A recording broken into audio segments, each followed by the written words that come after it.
Ya, baik. Assalamualaikum warahmatullahi wabarakatuh. Waalaikumsalam warahmatullahi wabarakatuh. Ya, selamat siang dan salam sejahtera kepada semuanya. Hari ini kita akan perkuliahan blok 6 hematologi imunologi klinik ya. Sebelumnya saya perkenalkan kembali, nama saya Susanti Ratunanda dari Departemen Patologi Klinik dengan mata kuliah pengampu patologi klinik ya. Hari ini kita akan kuliah mengenai sistem hematologi imunologi klinik tentang hemostasis ya. Sebelumnya seperti biasa kita lihat dulu ya tata tertibnya untuk perkuliahan kita. Silakan sambil dibaca bahwa mahasiswa harus memakai pakaian sesuai peraturan dan norma yang berlaku, kemudian mahasiswa berpakaian rapi sesuai peraturan yang berlaku, dan mengikat rambut bagi yang tidak berhijab ya. Kemudian mahasiswa pria memotong rambut sesuai peraturan. Mahasiswa harus hadir selambatnya 10 menit sebelum kegiatan. Ini sudah hadir semuanya ya. Mahasiswa duduk dengan memenuhi terlebih dahulu barisan bangku di depannya. Dan mahasiswa yang terlambat hadir dengan toleransi keterlambatan 15 menit setelah awal perkuliahan diperbolehkan tetap mengikuti kuliah namun tidak dapat mengisi daftar hadir ya. Kemudian mahasiswa juga tidak diperkenakan membuka HP dan alat komunikasi yang lain selama perkuliahan berlangsung ya. Saya kira kita sudah biasa dengan tata tertib ini dan saya kira untuk hari ini sudah semuanya mematuhi ya. Sebelum memulai pembelajaran, ada baiknya kita berdoa dulu ya. Silakan di sini ketua kelasnya. Ya, silakan Davin ya. Ya, silakan dipimpin Davin untuk berdoa. Izin dokter, izin teman-teman, sebelum kita memulai kuliah pada pagi hari ini, anak kita berdoa. Doa menurut saya masing-masing, doa dimulai.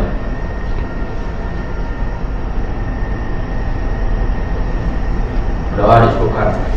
Ya, baik, terima kasih Davin. Mudah-mudahan perkuliahan kita hari ini lancar dan dapat bermanfaat ya untuk kita semua. Baik, sebelumnya saya akan perlihatkan dulu sebelum masuk ke mata kuliah, tentunya kita absen dulu ya. Saya kira semuanya hadir ya? Ya, saya absen dulu sebentar ya. 1 Mutiara Ayu, Gianti Tresna, ya, Ivana, Marcella Dwi. Ya, baik, semuanya sudah hadir ya. Terima kasih. Nanti silakan ditanda tangan untuk daftar hadir yang sudah diedarkan ya. Ya, baik, berikutnya kita akan lihat ke dalam aturan perkuliahan. Tadi sudah ya. Kita lihat dulu untuk rencana pembelajaran semester ini ya. Untuk rencana pembelajarannya dengan mata kuliah pemeriksaan laboratorium pada kelainan hemostasis di blok 61 hematologi dan imunologi klinik ya. Kemudian kalau kita lihat di sini bahwa deskripsinya adalah tentang pengajaran bidang patologi klinik yang mempelajari laboratorium pada hemostasis dengan jumlah SKS yaitu 2 SKS ya. Outputnya nanti mahasiswa diharapkan untuk dapat memahami tentang hemostasis dan kelainannya, kemudian juga dapat memilih pemeriksaan laboratorium untuk menegakkan diagnosis pada kelainan hemostasis ya. Kemudian juga mahasiswa diharapkan dapat menginterpretasikan hasil pemeriksaan laboratorium untuk kelainan hemostasis ya. Dan yang terakhir adalah mahasiswa diharapkan dapat menegakkan diagnosis kelainan hemostasis berdasarkan hasil pemeriksaan laboratorium ya. Ini adalah keterangan mata kuliahnya dan ini adalah capaian pembelajarannya, di mana dari segi pengetahuan nanti kalian diharapkan untuk mampu mengembangkan pengetahuan tentang masalah kesehatan dalam suatu kasus klinik, kemudian menguasai ilmu kedokteran klinik sebagai dasar penegakan diagnosis, berpikir analitik menggunakan konsep evidence based medicine ya, seperti yang selama ini telah dilakukan, kemudian mampu mengembangkan pengetahuan tentang hematologi ya. Untuk keterampilannya kita lihat di sini mampu melakukan keterampilan anamnesis, pemeriksaan fisik, interpretasi pemeriksaan penunjang, serta prosedur klinis ya dalam diagnosis dan terapi pada pasien simulasi. Kemudian mampu mengambil keputusan medik berdasarkan data kasus untuk merujuk pasien kepada sejawat atau penyelenggara fasilitas kesehatan lain. Kemudian juga pada aspek sikap diharapkan nanti mampu membuat keputusan klinik dengan menjunjung tinggi nilai agama, moral, etika, serta menghargai keberagaman budaya masyarakat ya. Kemudian yang terakhir adalah menunjukkan sikap bertanggung jawab atas keputusan klinik sesuai dengan kompetensi kalian nanti sebagai dokter umum, ya. Baik, ini adalah rencana pembelajarannya. Kalau kita lihat di blok 6.1 hematologi klinik ini, mata kuliah yang saya sampaikan ini ada di minggu pertama ya, tentang pemeriksaan laboratorium kelainan hemostasis. Di sini ada capaian pembelajarannya, yaitu mahasiswa memahami tentang hemostasis dan kelainannya. Kemudian mahasiswa dapat memilih pemeriksaan lab untuk menegakkan diagnosis jenis-jenis kelainan hemostasis, ya. Kemudian mahasiswa dapat menginterpretasikan hasil pemeriksaan laboratorium untuk menegakkan diagnosis kelainan hemostasis, dan terakhir adalah mahasiswa dapat menegakkan diagnosis kelainan hemostasis berdasarkan hasil pemeriksaan laboratorium, ya. Metodenya adalah diskusi kelas besar atau kuliah, waktunya sepanjang 2,5 jam. Kemudian kriteria dan bentuk penilaiannya adalah kognitif C2 dan C3 dalam bentuk MCQ, ya, nanti di akhir blok. Kemudian indikatornya adalah menerangkan dengan detail 3 faktor hemostasis, menyebutkan dan menerangkan pemeriksaan lab yang akan kita pelajari nanti ya sama-sama, kemudian juga menerangkan interpretasinya, ya. Nanti bisa dilihat pada materi perkuliahan yang sudah saya berikan dan sudah diupload di web, ya, silakan dibaca kembali. Nah, untuk referensi wajib untuk mata kuliah ini adalah 6 referensi ini, mulai dari textbook, kemudian ada juga dari buku praktikum patologi klinik blok hematologi imunologi, ya. Nanti silakan, semuanya ini sudah ada edisi terakhirnya di perpustakaan, ya. Jadi kalau kalian mau pinjam boleh, ya, baik di perpustakaan lab maupun di perpustakaan fakultas kedokteran, ya, sudah ada semuanya. Ya, kemudian berikutnya sebelum kita masuk ke dalam pendahuluan, ini sudah siang ya, sudah jam 1, mungkin sebagian di antara kalian ada yang mengantuk atau masih kurang seger ya. Kita stretching dulu ya, biar lebih fokus dan lebih semangat dalam mengikuti perkuliahan. Mungkin ada dari kalian yang mau memimpin stretchingnya? Ya, boleh, silakan. Silakan teman-temannya lihat ya, nanti diperagakan ya stretchingnya. Ya, ayo silakan. Oke, semuanya angkat tangan ke atas. Sampai bunyi atau nggak usah? Oh, nggak usah ya. Oke.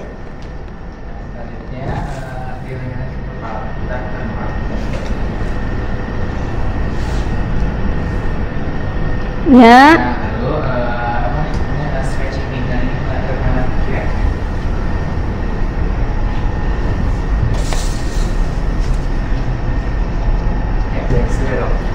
Ya, baik, terima kasih. Gimana, sudah lebih fokus dan lebih segar ya? Mudah-mudahan nggak ada yang ngantuk selama kita menjalankan perkuliahan ini. Baik, sebelumnya sudah dibaca semua bahan kuliahnya? Sudah. Ya, kalau sudah dibaca semuanya, karena sudah diupload dari 2 minggu yang kemarin ya, mudah-mudahan sudah dibaca semuanya. Kalau gitu saya ingin bertanya dulu ya, kira-kira tentang kuliah ini untuk proses hemostasis sendiri, ada faktor-faktor apa saja yang mempengaruhi suatu proses hemostasis? Ada yang bisa jawab mungkin? Ya, boleh. Silakan. Izin dokter, izin untuk memperkenalkan diri. Nama saya Gianti Tresna Nabila. Jadi untuk 2 proses yang berlangsung pada homeostasis itu, yang pertama ada proses bleeding dan juga clotting, dok. Ya, baik. Bagaimana yang lain, setuju? Setuju.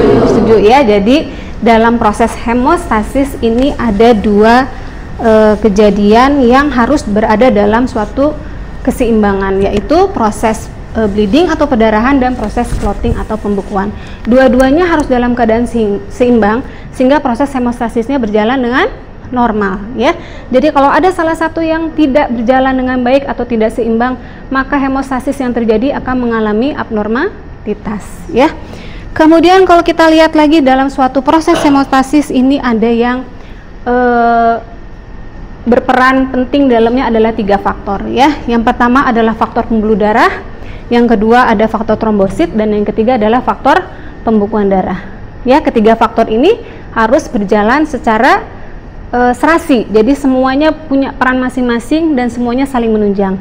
Sehingga apabila ada salah satu atau salah 2 atau bahkan ketiga-tiganya dari semua faktor ini yang punya abnormalitas, maka dia akan terjadi suatu kelainan hemostasis. Ya, kita lihat di sini satu-satu ya.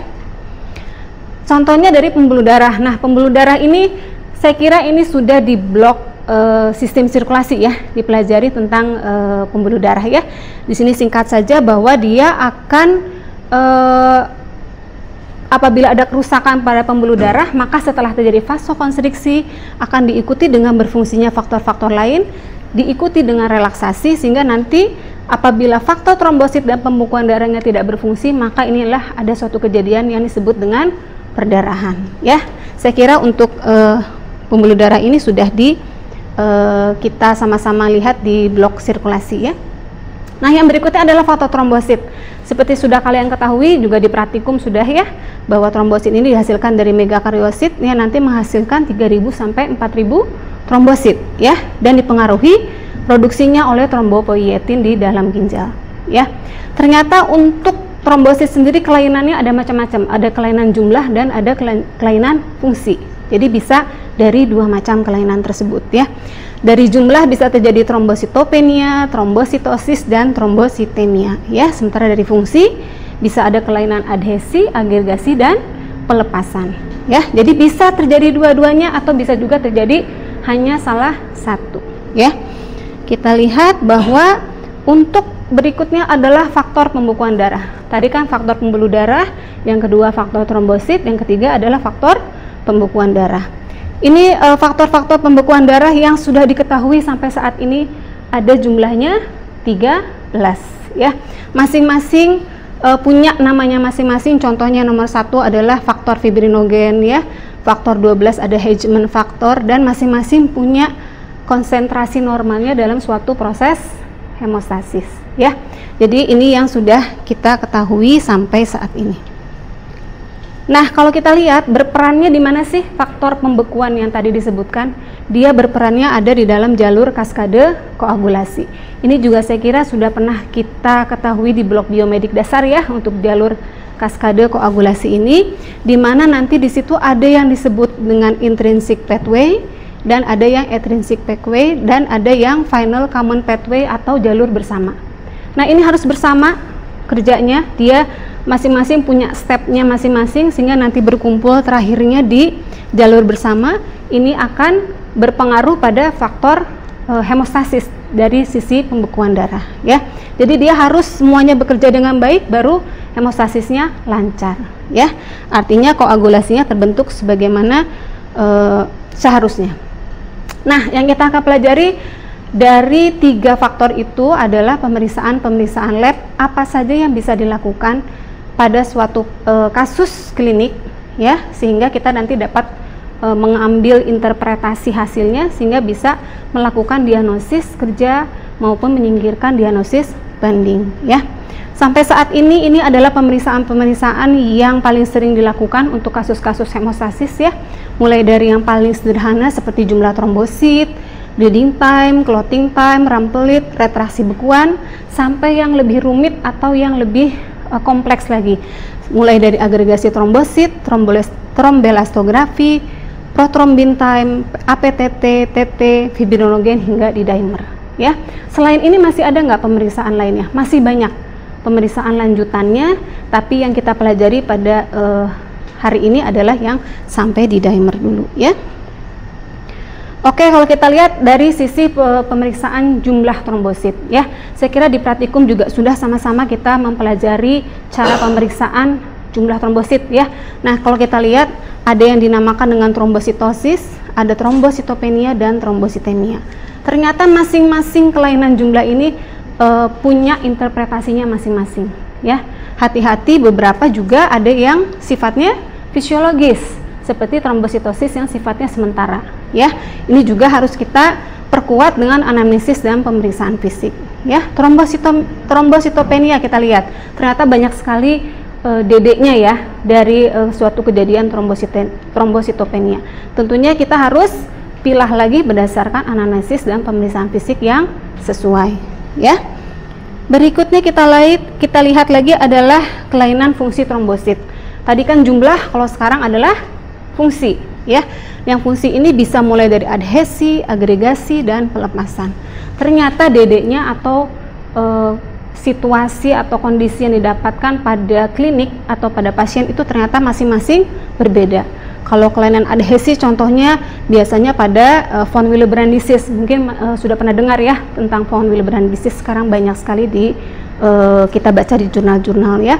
Kemudian misalnya pada pelepasan ternyata misalnya ada di Wiskott-Aldrich syndrome. Jadi masing-masing DD-nya tuh berbeda-beda ya untuk masing-masing kelainan fungsinya. Yang berikutnya kita lihat lagi adalah waktu perdarahan atau bleeding time ya. Ini saya kira juga kita sudah lakukan di praktikum hematologi dasar ya. Masing-masing kita lihat di sini bleeding time yaitu untuk menilai trombosit dan reaksi pembuluh darah dalam kemampuannya untuk membentuk sumbat trombosit yang efektif atau tidak ya. Metodenya yang kita pakai adalah DUC dan IV. Yang DUC sudah kita lakukan ya waktu praktikum ya, masing-masing mudah-mudahan masih ingat. Kemudian interpretasinya yang DUC adalah 1 sampai 3 menit dan yang IV adalah 1 sampai 7 menit ya. Kemudian yang berikutnya kita lihat lagi adalah waktu pembekuan atau clotting time ya. Ini juga saya kira kita sudah melakukan di praktikum. Ini untuk mengetahui keadaan sistem pembekuan darah ya. Metode yang kita pakai adalah Lee and White ya. Kemudian berikutnya adalah Rampelit. Saya kira Rampelit juga sudah dilakukan di keterampilan medik ya. Untuk Rampelit ini dia lebih untuk mengetahui permeabilitas dan fragilitas dari pembuluh darah terutama yang kapiler ya. Normalnya adalah bila didapatkan kurang dari 10 petekie yang terbentuk. Ya, kemudian yang berikutnya adalah retraksi bekuan atau clot retraction. Ini juga sudah kita lakukan di praktikum hematologi yang kedua ya. Di sini kalau kita lihat tujuannya untuk clot retraction ini adalah untuk menilai fungsi trombosit yang tadi ya, tapi tidak secara spesifik, masih untuk screening ya atau untuk awal pemeriksaan ya. Di sini kalau kita lihat normalnya adalah 40 sampai 60% ya. Mudah-mudahan semuanya masih ingat mengenai praktikum-praktikum hematologi dasar yang sudah dijelaskan. Ya, baik, sebelum kita lanjutkan, mungkin dari sampai sini ada pertanyaan dulu atau ada yang kurang jelas? Baik, semuanya perkenalkan, dokter, nama saya Rika Asna dengan NIM 125. Saya izin bertanya, dok, dari yang sudah dokter jelaskan tadi, itu kan ada 3 faktor hemostasis ya, dok. Nah, apabila 3 faktor hemostasis ini terjadi pada seorang pasien, apakah nanti akan berpengaruh pada beratnya gejala yang dialami pasien tersebut? Ya. Oke, bagus sekali ya pertanyaannya. Tadi Riva bertanya mengenai 3 faktor hemostasis tadi ya. Kalau semuanya terjadi, apakah yang akan terjadi pada pasien ya? Apakah dia akan lebih berat atau tidak gejalanya? Bagus sekali pertanyaannya. Mungkin ada yang mau menjawab, coba menjawab atau mau berpendapat untuk pertanyaan Riva? Ya, silakan. Baik, sebelumnya jumpa diri dokter, nama saya Aisyah Putri Melati. Di sini menurut saya akan lebih berat, dok, karena akan terjadi defisiensi, dok. Mungkin sekian yang dapat saya sampaikan, dok. Ya, bagus sekali ya. Jadi pertanyaan tadi jawabannya sudah hampir betul ya. Jadi memang kalau misalnya terjadi dari 3 faktor itu ada pada satu pasien ya. Jadi 3 faktor itu baik dari pembuluh darah, pembekuan maupun trombosit, semuanya ada pada satu pasien. Tentunya ini satu saja tadi kita sudah lihat bahwa DD-nya banyak banget ya. Yang harus kita periksa banyak sekali misal lanjutannya, apalagi kalau ketiga-tiganya ya. Nah, ini tentunya kemungkinan besar akan lebih berat gejala yang diderita oleh pasien ya. Yang satu dari trombositnya ada kekurangan baik pun jumlah atau fungsi. Dari faktor pembekuan dari 13 tadi harus kita kita lihat satu-satu ya, kira-kira mengarahnya kemana. Belum lagi dari faktor pembuluh darah. Jadi kemungkinan besar memang perdarahan ataupun trombosis yang terjadi akan juga lebih berat ya kalau dibandingkan kalau dia hanya punya satu kelainan dari 3 faktor tersebut. Begitu mungkin ya. Sudah cukup jelas, Riva? Ya, yang lain sudah cukup jelas ya? Ya, baik. Kalau begitu kita lanjutkan. Sisanya adalah pemeriksaan yang berikutnya adalah agregasi trombosit atau platelet aggregation ya. Nah, kalau ini biasanya digunakan untuk mendeteksi von Willebrand disease ya, atau semua kelainan koagulasi yang punya keterlibatan dengan ristosetin ya. Dia nilai normalnya terjadi dalam waktu 3 sampai 5 menit ya. Namun untuk syarat pemeriksaannya jumlah trombositnya harus dalam keadaan yang normal.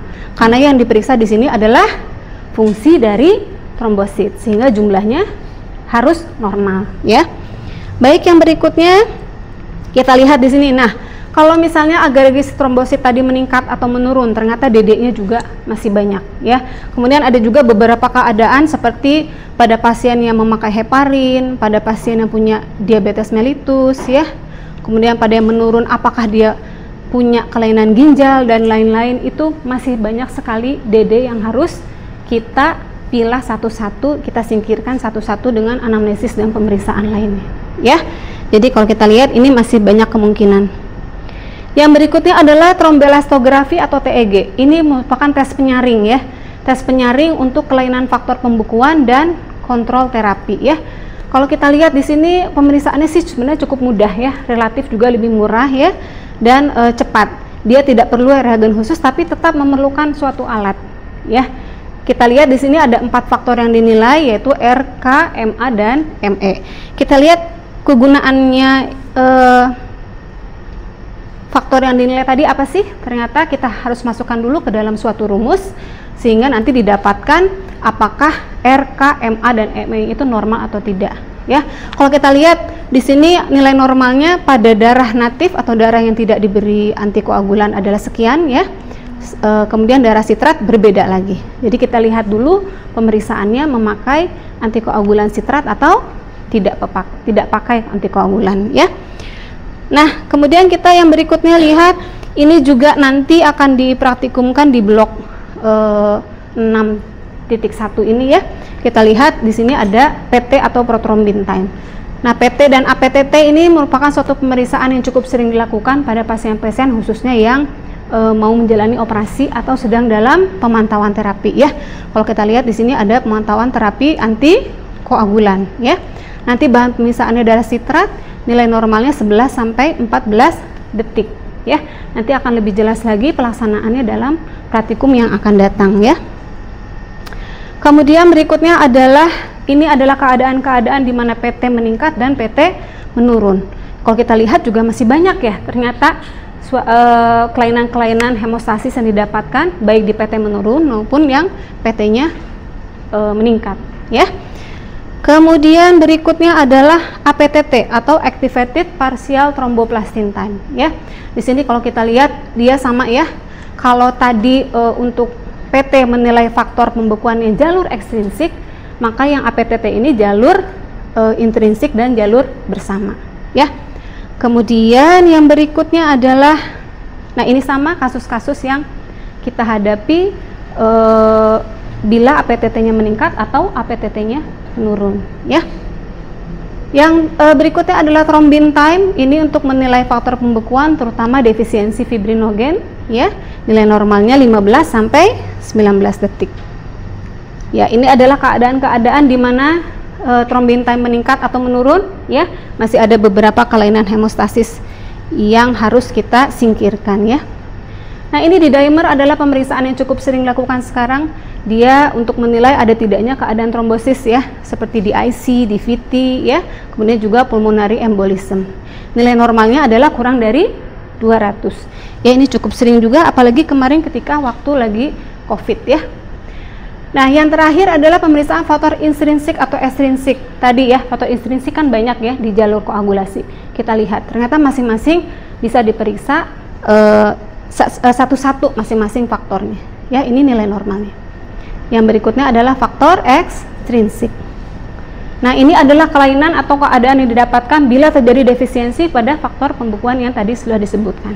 Ya, jadi masing-masing mengarah pada diagnosis yang berbeda. Ya. Baik, untuk kesimpulan kita lihat ya bahwa hemostasis adalah suatu faktor tadi yang berperan antara bleeding dan clotting. Kemudian faktor hemostasis juga ada 3 tadi ya, sudah disebutkan. Ada jalur kaskade koagulasi di mana pembuluh darahnya kita lihat ada faktor intrinsik, ekstrinsik bersama yang harus bekerja semuanya secara simultan ya, sehingga menghasilkan hemostasis yang normal. Dan ini adalah pemeriksaan lab yang tadi sudah kita bahas sampai dengan di dimer ya. Selain ini memang masih ada lagi pemeriksaan lanjutan yang akan kita pelajari pada kuliah berikutnya ya. Baik, mungkin sampai sini ada pertanyaan atau masih ada yang kurang jelas dari yang sudah saya sampaikan? Ya, silakan. Izin bertanya dokter, terkait dengan pemeriksaan PT dan APTT tadi yang sudah dijelaskan, izin bertanya apakah pemeriksaan tersebut dapat dengan spesifik mendeteksi salah satu faktor pembukaan darah dok? Oh iya, baik. Mengenai PT dan APTT tadi ya. Ya, baik Gus ya pertanyaannya. Mungkin ada yang mau coba menjawab? Belum ada? Ya, baik. Kalau gitu saya coba jawab ya. Jadi untuk PT dan APTT seperti tadi kita lihat, dia menurun maupun meningkat, masih ada beberapa dedeknya ya. Jadi masih ada beberapa keadaan yang bisa mengakibatkan banyak kelainan hemostasis. Nah, PT dan APTT sendiri itu belum bisa secara spesifik faktor pembukuan mana sih yang mengalami defisiensi atau abnormalitas, tapi dia sebagai screening. Kalau tadi APTT misalnya di intrinsik dan jalur bersama, kalau yang PT di jalur ekstrinsik. Jadi baru sampai situ. Tadi kalian sudah lihat sendiri bahwa ekstrinsik banyak faktornya, yang intrinsik juga banyak faktornya. Jadi ke salah satunya belum, tapi kita bisa mulai mendede ke arah jalur mana yang terkena gitu ya. Jadi lebih dipersempit tapi tidak sampai spesifik satu faktor. Cukup jelas jawabannya? Ya, baik. Semuanya cukup jelas ya mengenai PT dan APTT ya. Ya, ada pertanyaan lagi mungkin? Belum ada. Ya, baik. Ya, baik, karena waktunya juga sudah habis, kuliahnya kita tutup ya pada hari ini. Mudah-mudahan nanti kuliah hari ini dapat bermanfaat ya untuk pembelajaran kalian selama di blok 6.1 hematologi ini. Ya, sebelumnya saya kasih tugas ya biar kalian lebih siap dalam menghadapi tutor maupun perkuliahan minggu depan ya. Silakan nanti dicari jurnal reading ya. Tugas kalian adalah jurnal reading mengenai hemostasis. Boleh kata kuncinya hemostasis, koagulasi boleh, trombosis boleh ya, atau tadi defisiensi salah satu faktor boleh kalian masukkan kata kuncinya, boleh yang mana saja ya, silakan dibaca dan dibawa tugasnya ketika kita bertemu di perkuliahan minggu depan ya. Nanti kita diskusikan jurnal yang kalian dapatkan. Bisa cukup dimengerti ya tugasnya ya? Ya, baik, mudah-mudahan dapat dilakukan dengan mudah ya. Baik, dengan demikian saya ucapkan selamat siang. Terima kasih ya atas perhatiannya pada perkuliahan kali ini. Mudah-mudahan bermanfaat untuk kalian. Tetap semangat ya mengikuti blok 6.1. Semoga semuanya nanti sukses dalam ujian blok 6.1 ini. Ya, baik, saya tutup. Assalamualaikum warahmatullahi wabarakatuh. Selamat siang semuanya. Ya, terima kasih.